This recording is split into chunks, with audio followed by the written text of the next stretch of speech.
Welcome to another video. और आज की वीडियो में हम आपके लिए लेकर आए हैं टोक्यो रिवेंजर के एपिसोड 1 का रिव्यू। तो अगर हम ऊपर से बात करें टोक्यो रिवेंजर की, तो एक एनीमे सीरीज है जिसमें एक गैंग की जर्नी दिखाई जाएगी और कुछ स्कूल के बच्चों की जर्नी दिखाई जाएगी जो गुंडे बनने की राह पर चले थे और चीज़ें उनके हिसाब से नहीं गई और चीज़ें काफ़ी हद तक गड़बड़ा गई। जहाँ पर एक बच्चा है जो इस सब को चेंज कर सकता है क्योंकि उसके पास खुद एबिलिटी है जो उसको ऐसा करने में मदद करेगी। तो ओवरऑल इतना इंट्रो काफ़ी होगा, बाकी आप इसे देख सकते हैं खुद किसी भी साइट पर जाकर, टोक्यो रिवेंजर एनीमे। तो अब शुरू करते हैं इसके एपिसोड 1 का रिव्यू।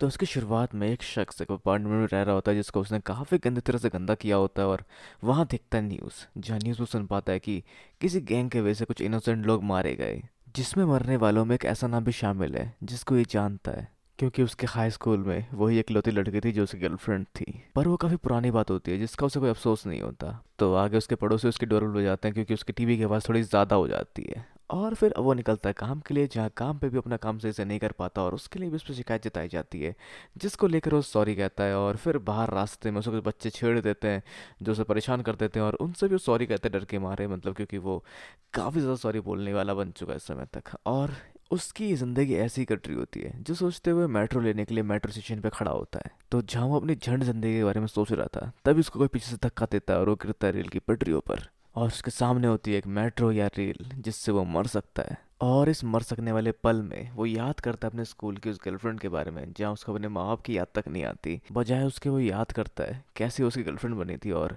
वो सारा पल जब वो दोनों रिलेशनशिप में आए थे। और खुद को पाता है एक मेट्रो में। तो आगे मेट्रो रुकती है और उसके दोस्तों से बाहर बुलाते हैं, जहाँ पर वो देखता है उसके दोस्तों को जो कि उतर चुके हैं स्टेशन पे और वो भी उतरता है मेट्रो से। पर उसके ये सारे दोस्त उसको याद दिला रहे होते हैं उसके बचपन के दोस्तों के जो बचपन में से थे। और फिर आगे एक शीशे में खुद को देखता है और पहचान पाता है कि ये तो वही है जैसा कि वो आज से 12 साल पहले लगा करता था, खड़े बाल, खुली पैंट और वही घिसा पिटा स्टाइल। तो उसे समझ ही नहीं आता कि वो इस समय में कैसे पहुंच गया। पर फिर वो अपने दोस्तों के साथ बर्गर खाना चाहता है और वहाँ डिस्कस होते हैं कि वो किसी से लड़ने वाले थे। वो किसी दूसरे स्कूल के सेकंड ईयर वालों से लड़ने वाले थे, जिसके लिए कोई इस स्कूल का बच्चा जो कि इन्हें जानता था इनको चैलेंज करके गया है। तो वो भी सेकंड ईयर के और सुनने में आया कि वो काफ़ी कमज़ोर टाइप के हैं, तो ये लोग उनको काफ़ी आसानी से धूल चटा सकते हैं। तो उन लोगों के बीच हुई बातों को ताकेमिची बिल्कुल याद नहीं रख पाता। तो ताकेमिची के अलावा बाकी सब इस फाइट को लेकर काफ़ी एक्साइटेड होते हैं क्योंकि ये फाइट काफ़ी आसानी से जीते जा सकने वाली फाइट होती है। तो जोश से भरकर सभी लोग पहुंचते हैं उस जगह जहाँ इन्हें ये जंग जीतनी है। पर ताकेमिची को कुछ याद आता है कि इस समय जो लोग आए थे वो सेकंड ईयर के, मतलब इनके बराबर के स्टूडेंट नहीं थे, वो उनके सीनियर थे, थर्ड ईयर के स्टूडेंट, जिन्होंने इन्हें काफ़ी धुना था। पर इससे पहले कि ताकि मिचिन सबको सारी बातें बता सके, वो यहाँ पहुँच जाते हैं। और जिन्होंने इसको चैलेंज किया था वो उनका लीडर नहीं था, वो उनके अंडर बस एक अंडरलिंक था जो उनके कहने पे सारे काम करता था, वो भी अपने खर्चे पे। तो इस सब पिटाई के बाद ये काफ़ी हद तक टूट चुके होते हैं, शरीर से भी और अंदर से भी, और ये अपना हौसला तक खो चुके होते हैं। जहाँ ताकि मुझे याद करता है कि ऐसा ही हुआ था, इसके बाद हमें भी इनकी बात माननी पड़ी और इनके लिए सारे काम करने पड़े, जिससे उसे परेशान होकर ताकि मिची ने ये शहर छोड़ दिया था। और उसके बाद वो हमेशा से हर किसी को सॉरी कहता आया है और वैसे ज़िंदगी जी रहा था जैसे कि वो अभी दिखाया गया था जीते हुए। जहाँ इन सब चीज़ों के बीच में दोबारा उसके दिमाग में उसकी गर्लफ्रेंड घूमती है। तो जिन्होंने इनको पीटा वो टोक्यो मांजी गैंग के लोग थे, जो वही गैंग है जिसकी वजह से इसकी गर्लफ्रेंड मारी गई, मतलब ये वही लोग हैं जिसकी वजह से उसकी गर्लफ्रेंड मारी गई। तो फिर वो लोग निकलते हैं वहाँ से घर की ओर, जिस बीच उसे और याद आने लगती है उसकी गर्लफ्रेंड की।